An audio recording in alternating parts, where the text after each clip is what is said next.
Ayaw ng Diyos yung naghihiwalay ang mag-asawa eh. Ito, in-emphasize ito ni Kristo sa panahon ng pangangaral niya sa lupa. Bawal ng Diyos na yung pinagsama ng Diyos paghiwalayin ng tao. Kaya lang ang question dyan, hindi naman lahat ng mag-asawa pinagsama ng Diyos eh. Merong mag-asawa pinagsama ng magulang. Bata pa, kinukontrata na mga anak nila magiging mag-asawa. Pinagsama na ng tao yon, ano? Meron naman pinagsama ng batas kasi nabuntis niya, para wag siyang maidemanda ng rape, napilitan na siya. Kaya naman niya napakialaman yung babae naman ng parang namikot. Yung mga ganon, ibang klase yun, hindi pinagsama ng Diyos yun eh. Kung halimbawa sa isang pagkakataon napikot ka, na tiyempo nga namikot sa'yo, isang babaeng palatalo at magagalitin, baka kung makakatakas ka, takasan mo na lang. Pero kung halimbawa, hindi naman ganun ang sitwasyon, ayaw ng Diyos nung paghihiwalay.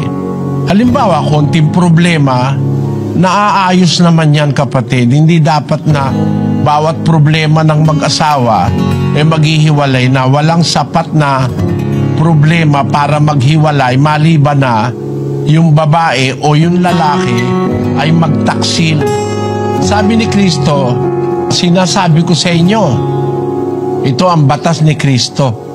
Sabi niya, sino mang ihiwalay ang kanyang asawang babae, liban na kung sa pakikiapid at mag-asawa sa iba, ay nagkakasala ng pangangalo niya.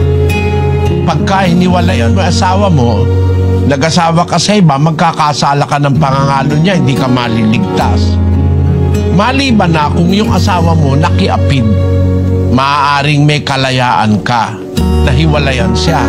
Yun lang naman ang sapat na dahilan para hiwalayan ng asawa yung pakikiapid.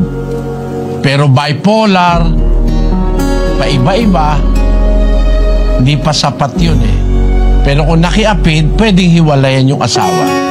Makakapag-asawa ka sa iba na hindi ka magkakasala ng pangangalo niya.